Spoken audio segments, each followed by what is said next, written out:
Technology, whenever it comes and reaches the next stage, people are fearful.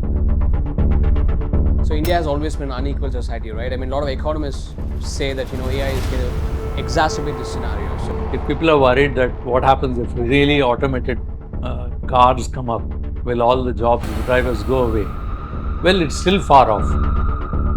The way we use our hands, fingers, the way we connect, the way we think as human beings, machines have still not been able to do many of those activities.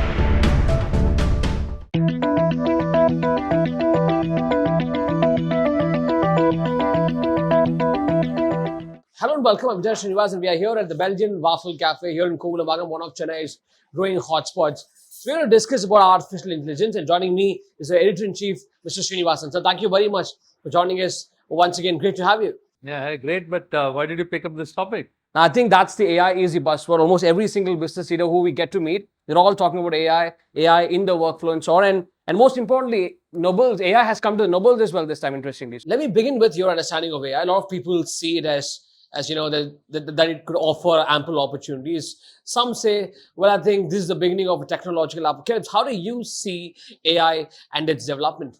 Yeah, look, I'm not a scientist. I'm a layperson, but I'm a keen, observer of what is happening in the world of science. And not that I'm a science reporter as well, but it's obviously one of the major breakthroughs which seems to happen in the field of science.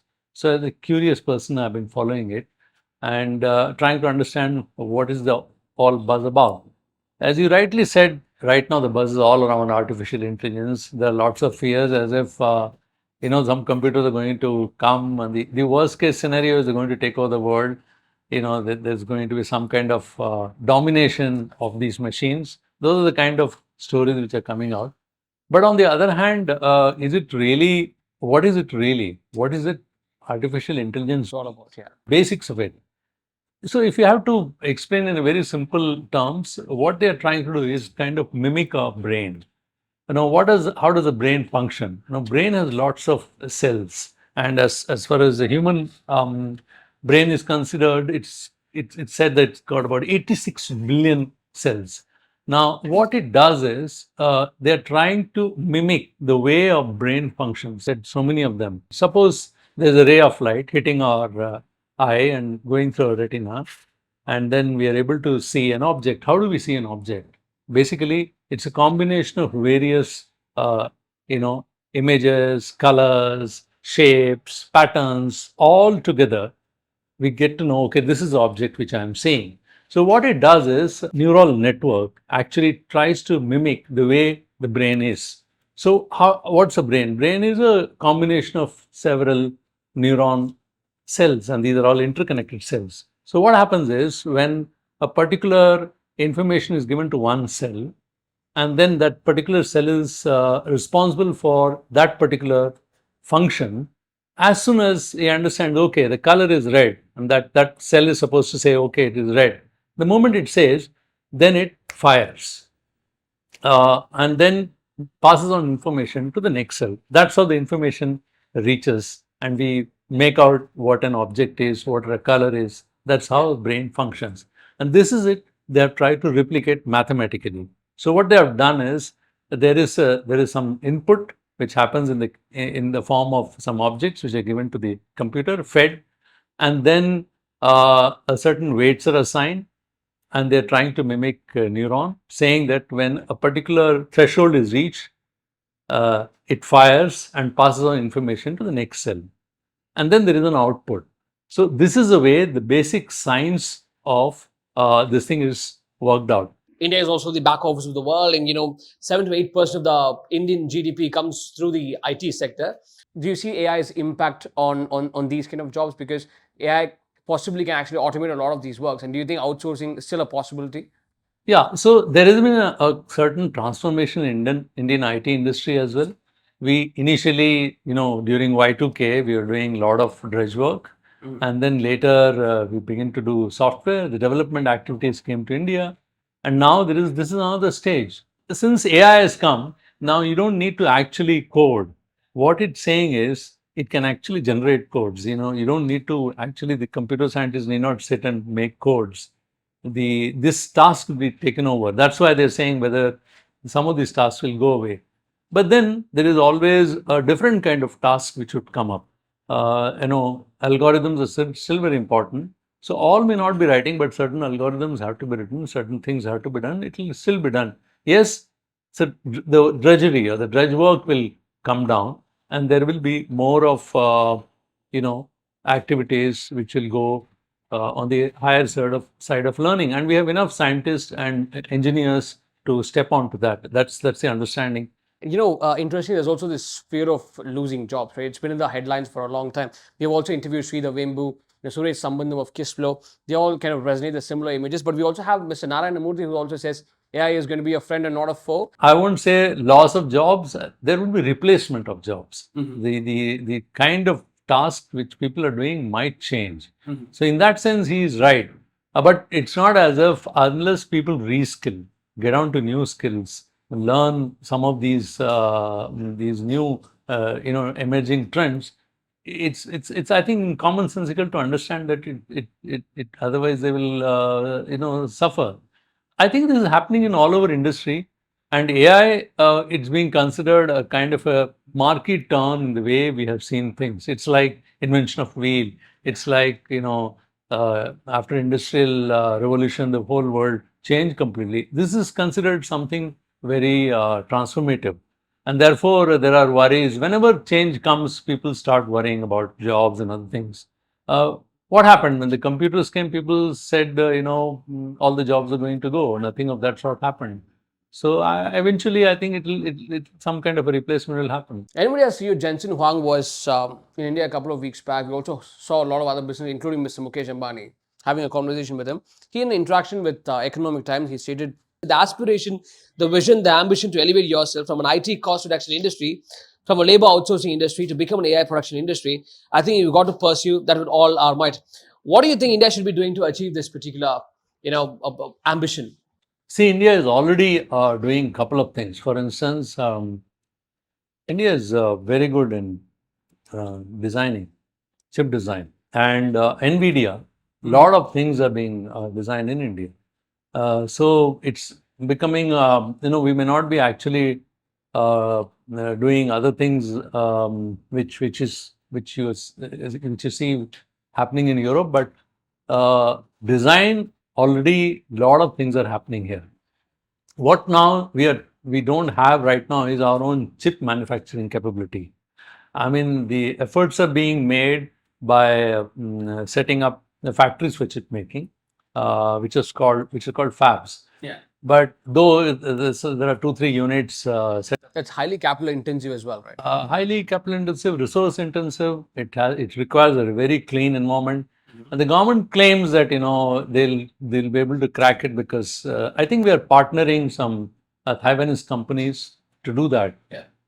I think it will take a while, but at least, and it requires lot more funding because it's not enough to make chip. Now, how small you're able to make the chip? What is the size of it? Yeah, so that's more important. And I think the initial moves are being made, but it'll take quite a while for that. But so we have to focus on other areas where it is where the expertise lies. I think designing in one area. I think that's what he was also trying to mention, the NVIDIA chief, that India is good at that and we should do that. Makes sense. A recent report also indicates that India has fewer than 2,000 senior AI engineers, which is just 1% of the total engineering workforce in India. So this suggests that the current pool of AI engineers is certainly not adequate. While nurturing AI talent is crucial, there's also a lot of demand globally as well. So I think retaining this talent is going to be a Herculean task for Indian companies. Isn't this brain drain has always been a huge problem to India? Do you think India will be able to overcome this issue in the AI revolution? Well, this brain draining is not something new. We have been talking about it for a long time now. See, there has been an extension and expansion of IT related industry, education here. See, earlier there were only IITs. Now you have triple IT. You have a lot of regional engineering colleges, which used to be, which is you have almost one engineering college per state. There is a huge growth of those colleges, and therefore computer science is now from there. it's more sought after, but now a lot of students want to get into robotics. They want to go into automation. So a lot of Indians are interested. There is also a startup ecosystem which is developing in India, and a whole lot of startups are coming and they're making various you know components of this. So, for instance, in mining, in in data mining, in actually natural resource mining, in remote sensing, in even space, a lot of attempts are being made, and everywhere they're trying to use artificial intelligence in some or the other ways.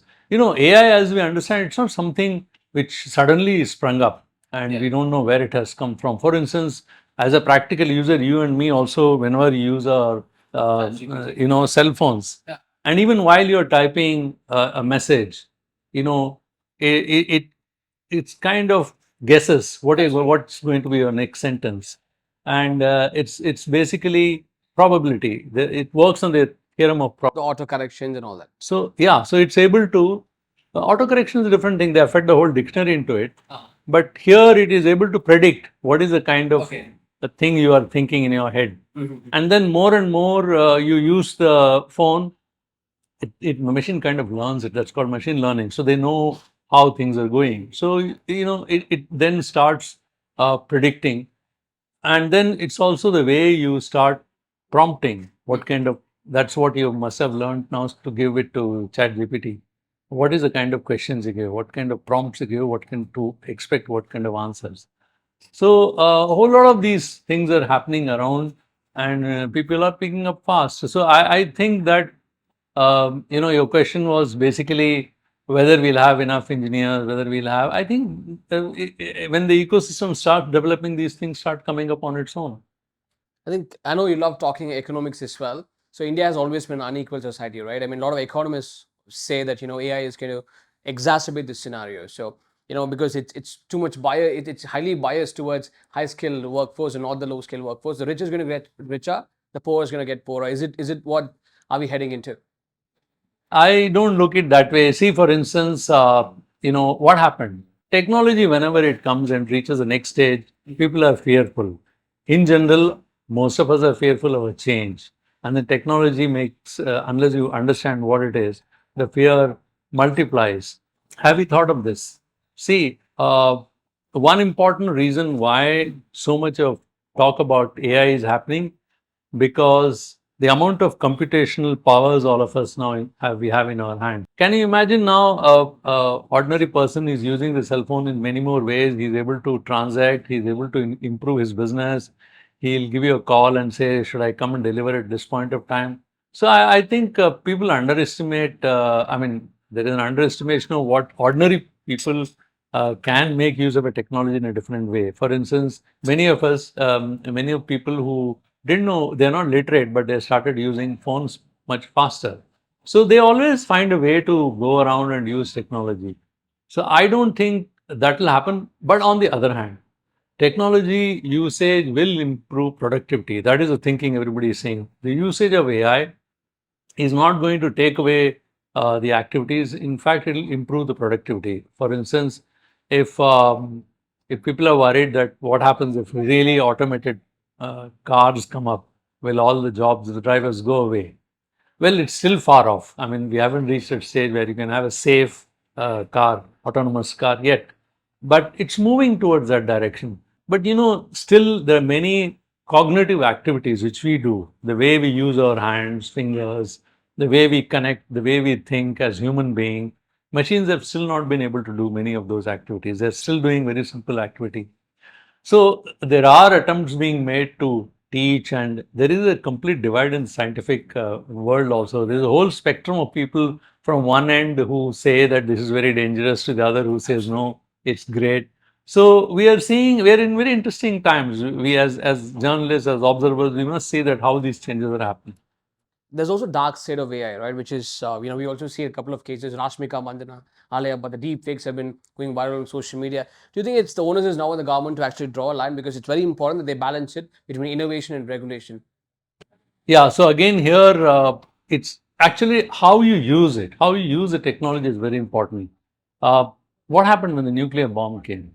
It's you know, the whole world was pretty scared, but then there have been no you know, it's there is some kind of a consensus that we shouldn't use it. It's being more used as a deterrent.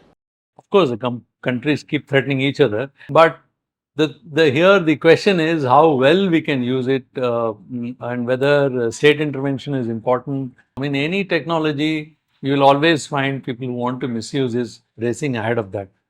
But the same technology is also helping in many ways. For instance, Yuval Hariri, he feels that, you know, we shouldn't take this course at all because he feels uh, he's very critical of this IT industry and says that they just only want to feed a lot of information. And he says information is not truth. Most of us believe that information is truth. He says no, that's not actual. Truth is very rare.